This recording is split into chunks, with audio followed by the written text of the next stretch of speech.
Good evening, everyone, and thanks for joining us. I'm Anna Botari. 3 Worcester police officers are injured while trying to chase down a man involved in a hit and run. The 23-year-old suspect faced a judge today. Prosecutors say he intentionally drove at the officers. Our Rosalind Flaherty has the story. 23-year-old Christian Millett appears in Worcester District Court. Police say he drove his car at officers standing outside a nightclub early Sunday morning, and later they say he intentionally struck police cruisers, injuring 3 Worcester police officers. Had absolutely no care for any pedestrians or other motor vehicle operators on the road or for the police. Prosecutors say the incident started with Millett driving the wrong way on Water Street.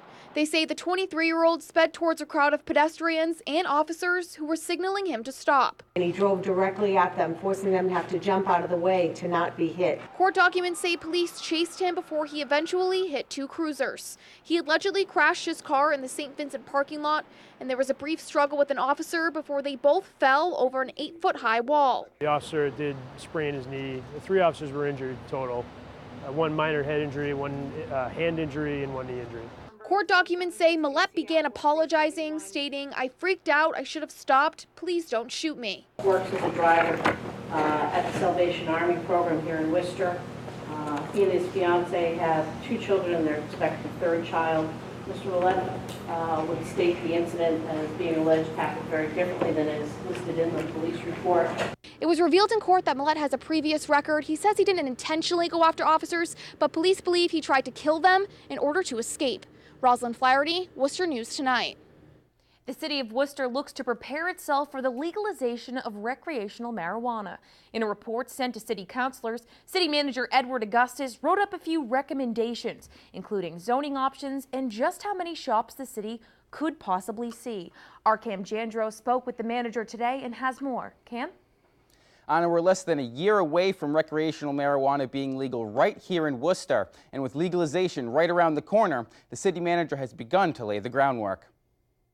City Manager Edward Augustus is introducing a list of recommendations for how he'd like Worcester to regulate recreational marijuana businesses. Implementing a 3% local sales tax option. It's limiting the number to 15.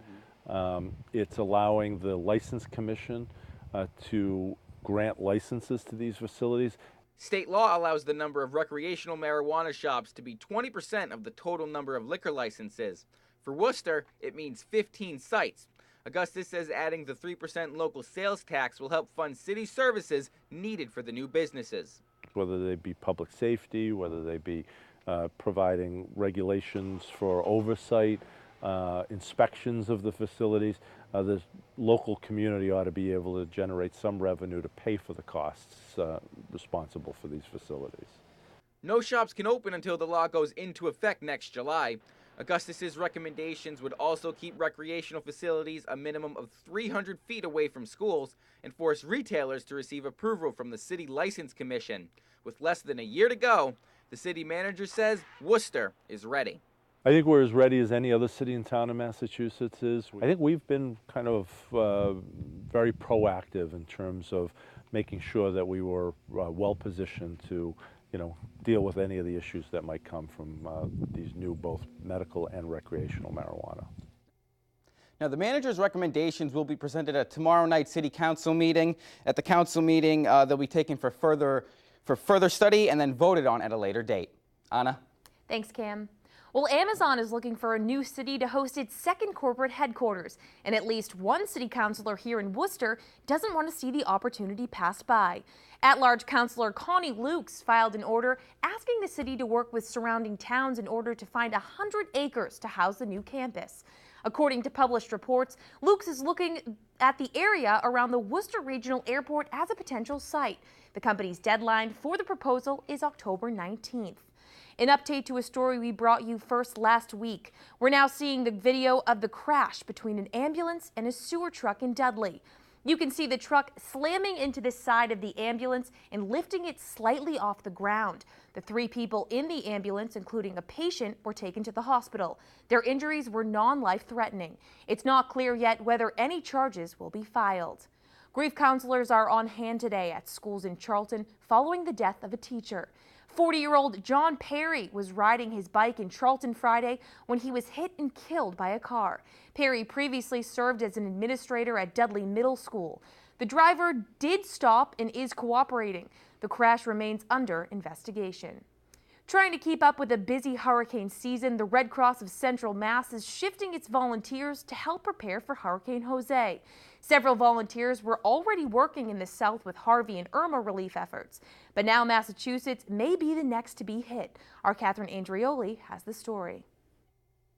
We have stopped deploying outside of Massachusetts at this point, knowing that Jose is coming. The American Red Cross of Central Massachusetts is gearing up for another storm. Hurricane Jose is moving towards New England. It's expected to bring strong winds, heavy rain, and the potential for coastal flooding for part of the Bay State. We're making sure that we get materials to southeast Massachusetts to be prepared. We're looking at volunteer availability to make sure that we have the volunteer and the staff to be there if needed. Tropical storm watch is in effect for southeastern Massachusetts. Executive Director Kim Goulet says people along the coast should be ready for power outages and says the Red Cross is shifting their volunteers around to keep up with the back-to-back storms. This actually is unprecedented for the American Red Cross. I don't think we've ever seen this happen. It's just been a non-stop response. We've never had so many volunteers on the floor working and having to deploy staff as well. One of the tasks for the team this year was to create a hurricane plan. Last week, state officials held a conference in Central Mass discussing emergency preparedness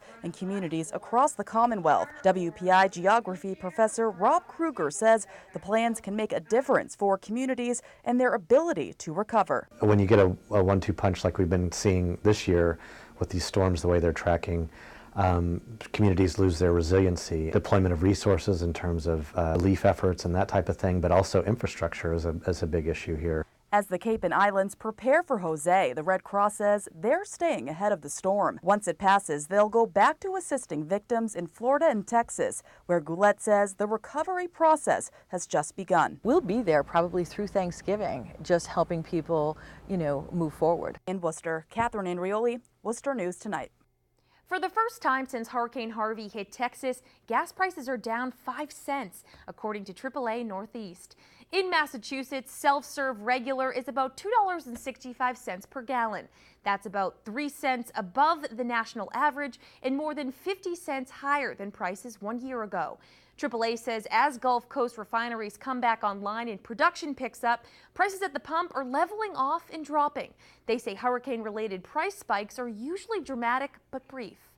A local Worcester food pantry receives a big donation after a chain restaurant closes a number of its stores, including a location in Shrewsbury. The Noodles & Company windows are dark and a sign on the door reads, "We're leaving." However, they did not leave central Massachusetts without offering a donation to the St. John's Food Bank. Monday, the chain restaurant donated more than 1,000 pounds of food to the pantry. Director Billy Riley says at his pantry alone, they feed about 3,000 people a week and says he's grateful they received the call. Cases, it's a blessing, and having a big company like that call, I mean, it's great. Riley says his ultimate goal is to feed as many families in need as possible. He says on Saturdays, they're able to feed 300 families. A program to help Worcester families living in public housing is expanding to other communities in Massachusetts. As our Brittany Schaefer explains, the state wants to replicate a Better Life program and its success stories. Today, we come here to celebrate something that's working well in Massachusetts. A successful Worcester program is expanding to 4 other cities across the state. The Better Life program started at the Worcester Housing Authority in 2011. Today, Lieutenant Governor Karen Polito announced its expansion. It truly is a program about improving the quality of life for the residents of public housing. And as we often do when we discover programs that are working, then we should be doing more of it. Polito announced close to $400,000 in planning grants for Chelsea, Gloucester, New Bedford, and Taunton. Polito says the benefits of the program in Worcester have been remarkable. What they're seeing here in Worcester is increased work, people gaining access to skills and to jobs, and setting an example for the next generation to be able to break out of a cycle of poverty, be self-sufficient. See 4 other housing authorities essentially raise raise their hands and say, I want to do it in my community, I think speaks volumes about the program. The program pairs participating individuals with family life coaches to create a strategy to meet their needs and goals. The executive director of the Worcester Housing Authority says the program started with 30 families and now has more than 200. He says the program takes hard work and it's something the WHA is proud of. In some ways it's humbling, in other ways it's sheer excitement and a little bit of nervousness. You want these communities to be successful. So one of the things that we can bring value is by letting housing authorities know what paths work for us and which ones didn't. You know, I almost feel like a parent seeing their kids having success, so we're thrilled for them and we wish them well. Now, the Worcester Housing Authority calls Polito a champion for this program because back when she was a candidate for lieutenant governor, she visited the city and pushed for this program to become a reality. Brittany Schaefer, Worcester.